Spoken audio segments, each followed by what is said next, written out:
দাদা, আমার মনে হয় প্রচন্ড মানসিক আঘাত থেকে রাজ এরকম করছে। জানি না। ওর এখন লম্বা রেস্ট দরকার। শুধু রেস্ট নয়,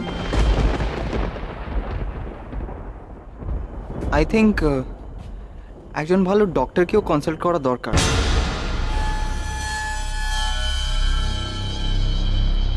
বলা যায় না কি থেকে কি হয়ে যায়, আফটার অল মানসিক ব্যাপার তো।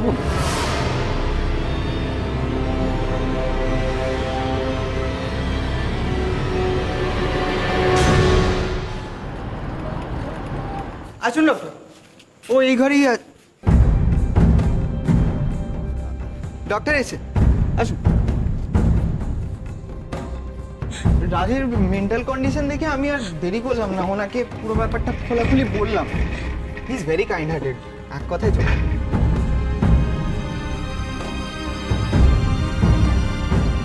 আসলে সব সময় দিয়া দিয়া করে ও একেবারে স্যাড নিউজটা আমি শুনেছি ওনার কাছ থেকে।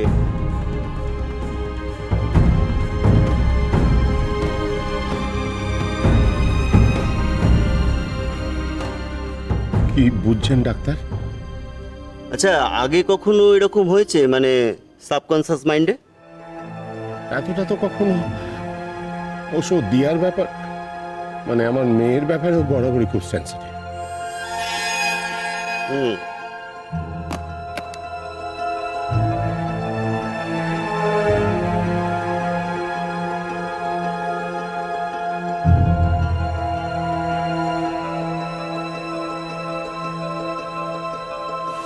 বলুন তো।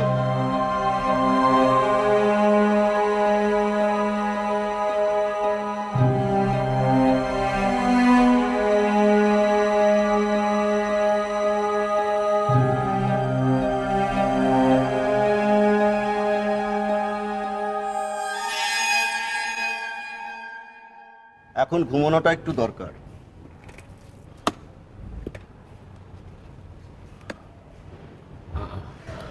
আর কিছু কি আমাদের? হ্যাঁ, আপনি একটু এদিকে আসুন।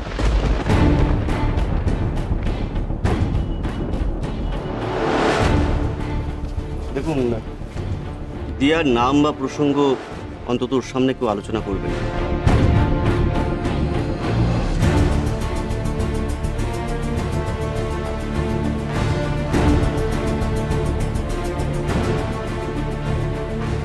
অতীত নয়, ওকে বর্তমান নিয়ে বাঁচতে সাহায্য করুন। ওকে সুস্থ স্বাভাবিক করে তুলতে এটাই একমাত্র পথ। জানি কাজটা খুব কঠিন, তবু ওকে সুস্থ করে তুলতে এটুকুনি আপনাদের করতেই হবে।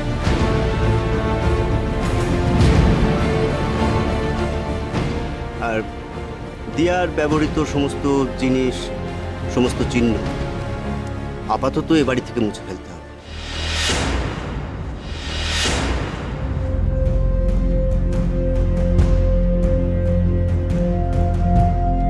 চল। ও ডাক্তার, আপনার ফিসটা। Thank you. ওয়েলকাম।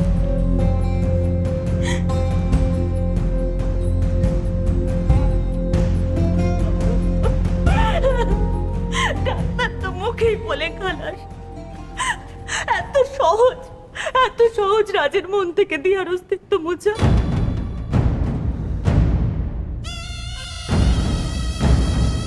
এত সহজ এ বাড়ি থেকে দিয়ার অস্তিত্ব মোছা সম্ভব না, কোনোদিন সম্ভব না।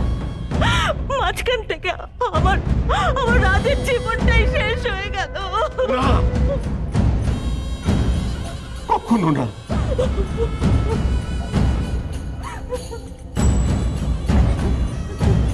দিয়ার শ্রাদ্ধ করতে চেয়েছিলে না তো? ব্যবস্থা করো।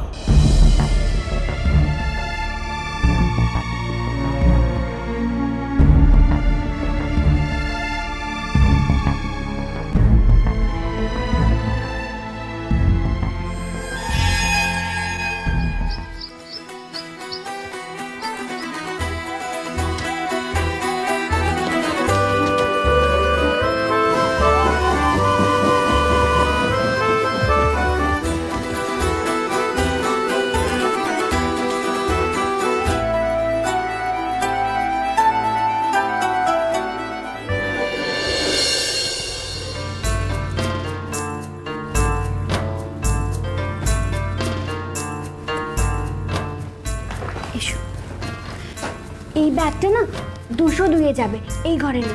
জি ম্যাম স্যার। বসো মা।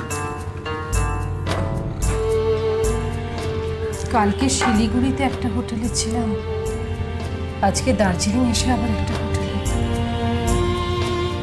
ছেলে অনুসরণে খরচা হয়ে যাচ্ছে রে। ছি ছি ছি ছি ছি, আমার এত লজ্জা করছে। ছি।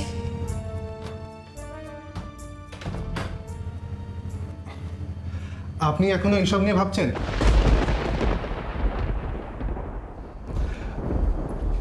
ভাববেন না। আচ্ছা ঠিক আছে, ঝিলিককে আগে ওর ফ্যামিলির কাছে পৌঁছে দিই, তারপর কড়াইগন্ডায় সব পাওনাই মিটিয়ে নেব।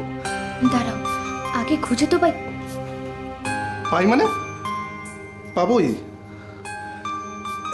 এই তো ম্যানেজারের সাথে কথা হলো, উনি সমরেশ চ্যাটার্জি নামে একজনকে জানেন, যার মেডিকেল ফ্যাক্টরি আছে, টি গার্ডেন আছে।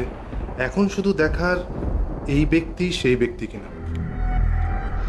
তাহলে তাহলে আমি এক্ষুনি যেতে চাই, এক্ষুনি। নিশ্চয়ই যাব, এত দূর থেকে এসেছো, একটু রেস্ট নিয়ে নাও। আমার কোনো রেস্টের দরকার নেই, আমি এক্ষুনি যাব। অংশু, ও এতটা কাছে এসে পৌঁছেছে তো, আর ওর মন টিকছে না। তুমি ওকে নিয়ে যাও। ঠিক আছে চলো। আচ্ছা আপনি এখানে